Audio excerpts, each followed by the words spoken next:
So for finding the follow position, we have to consider two nodes. That is, first one is concatenation node, and then the second node is star node. Okay, so with this two nodes, we are going to find the follow position of a node. So when a node is a concatenation node, or when a node is a cat node, then what we have to do is we need to move the first position of C2 to the last position of C1. Okay, that is what we have to do when we are going to find the follow position for the node concatenation. And for the node star, okay, so when we have a node star, then what we have to do is we have to move the first position of that node to the last position of that node. Okay, so this is what the two basic rules we need to follow for finding the follow position. So now let us find the follow position for the given syntax tree. Okay, so this is the given syntax tree, and for this given syntax tree, we are going to find the follow position of each and every node. Okay, so here the node value should be taken from the leaf node. Okay, so we have given position for all the leaf nodes. So 1, 2, 3, 4, 5. So let this be the node values. So we have 1, 2, 3, 4, and 5. Okay, totally 5 nodes. Okay, so starting from the node 1. So now from the given two rules, okay, we have to consider these two rules, and we have to perform or we have to process the given syntax tree based on these two rules. Okay, the first rule is the node with concatenation. So we have to refer the node with concatenation. Totally there are 3 nodes here with concatenation symbol. And starting from this node, concatenation node, what is the rule? We have to map, or we have to pass the value, that is first position of C2 should be moved to last position of C1. So we know for this concatenation node, this is C1 and this is C2. Right, so this is C1 and this is C2. So the last position of C1, the last position of C1 is this one, and the first position of C2, first position of C2 is this one. So now which one we need to move? We need to move first position of C2 to last position of C1.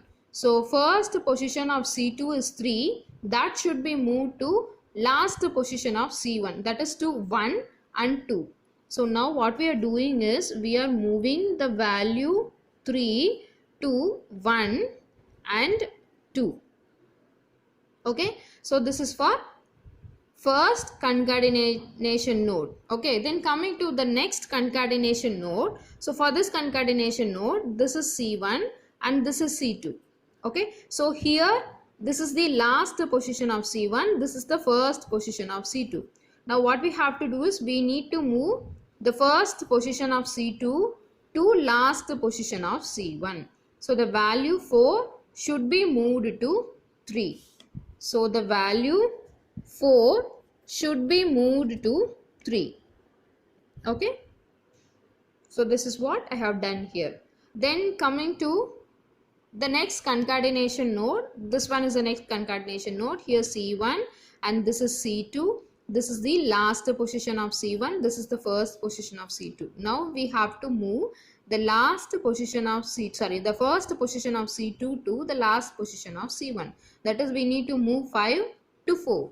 So what I'm doing here is I'm moving 5 to the node value 4. Okay. So all the concatenation node is done now. Now coming to the star node. So the condition for star node, or the rule for star node, is first position of n should be moved to last position of n. So taking this star node, okay, this is the star node. Here we didn't have any C values. Okay, so here they didn't mention any C. Okay, so they have mentioned n. So n means the same node. Okay, for the same node, this is the first position and this is the last position.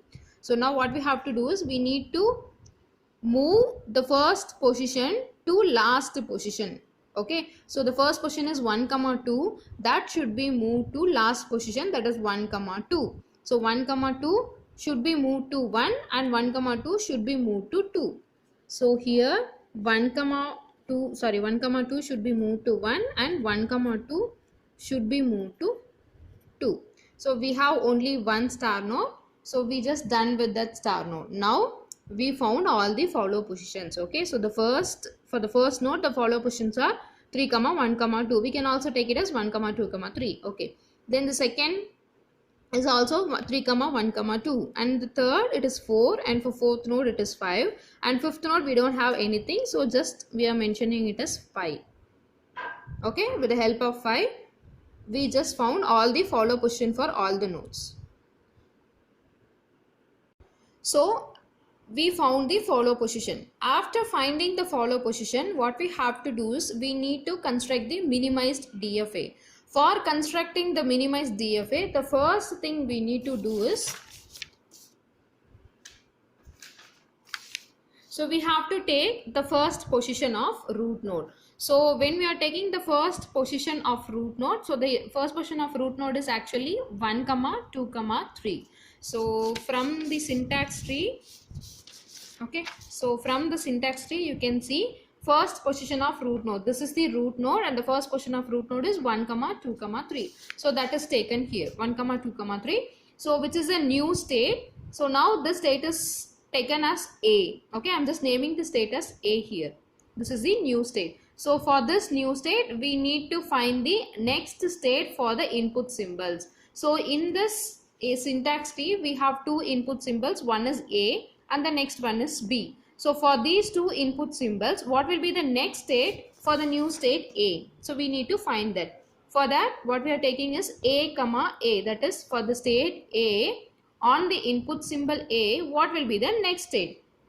So this is, we are taking from the syntax tree. So 1, 2 and 3. So this is the new state we found, that is A. Okay, so A contains 1, 2 and 3, and for this 1, 2 and 3 we need to find input symbol A. So A is there in first position, so we are taking 1, and here in 2 we are having input symbol B, so no need to take that, and coming to 3 we are having input symbol A. So here 1 comma 3, so this should be taken here. Okay, this value should be taken after taking this 1 comma 3. Okay, after taking this 1 comma 3 we need to find the follow position of 1 union follow position of 3. So what is the follow position of 1? That is 3 comma 1 comma 2, and what is the follow position of 3? That is 4. So union of 1 comma 2 comma 3 and 4 is 1 comma 2 comma 3 comma 4. That is your new state, so which is taken as B here. Okay, this is for A comma A. In the same way we need to find for A comma B. So for finding for A comma B, we need to check node value 1, 2 and 3. Okay, so coming to 1 we don't have B, coming to 2 we have B, coming to 3 we don't have B. So here we are taking only 2. So taking 2, in for this 2 we need to find follow position of 2. So what is the follow position of 2? It is 1 comma 2 comma 3. So that is taken here. So this is not a new node now. Why? Because it is already present as A. So just we are making it as A. And the new node we found is 1 comma 2 comma 3 comma 4, which is B. So now for this new node, again we have to take the input symbols A and B, and we need to find the next step. In the same way, B comma A, that is what is the values of B? 1 comma 2 comma 3 comma 4. So we need to check whether any input symbol is in A 1. The input symbol A is on 1. Then we need to check whether the input symbol A is on 2. Then for 3, then for 4. In the same way we are finding and we are taking the values, positions. Okay. So again after taking this 1 comma 3, what we have to do is we have to find the follow position of 1 union follow position of 3. So in the same way we have taken here, which is again B state. Then coming to B comma B for the input symbol B. So again we are finding that is 2 comma 4. So now we are taking follow position of 2 union follow position of 4. Okay, so for after finding that we are getting a new state and we are naming it as C. So now taking this new state C, we are finding the next state for the state C on the input symbol A and B. Okay, so we are getting B and A. So here we are here the state stops, right? So we have A, B and C, 3 states. So with this we are going to construct the transition table first. So that is for the states A, B, C on the input symbol A comma B, we need to check what is the next state. So for A comma A, we got B. So B. For A comma B, we got A. So A. For B comma A, we got B. B. B comma B, C. So C comma A, B, C comma B, A. Okay, in the same way, we just made all the entries. After doing this, we need to find the starting state and the final state. So for finding starting state, we need to go for this one. Okay, so we have to take this state as the starting state. So here A is considered as the starting state, and for final state we need to check for this hash symbol. Okay, what is the position of this hash symbol? That is 5. So we need to check where this 5 is in the states. Okay, so when I take A, I don't have 5 here, and in B we don't have 5, but in C we have 5. So this state is taken as the final state. So for this transition table, we need to construct the DFA. So this is what our minimized DFA is.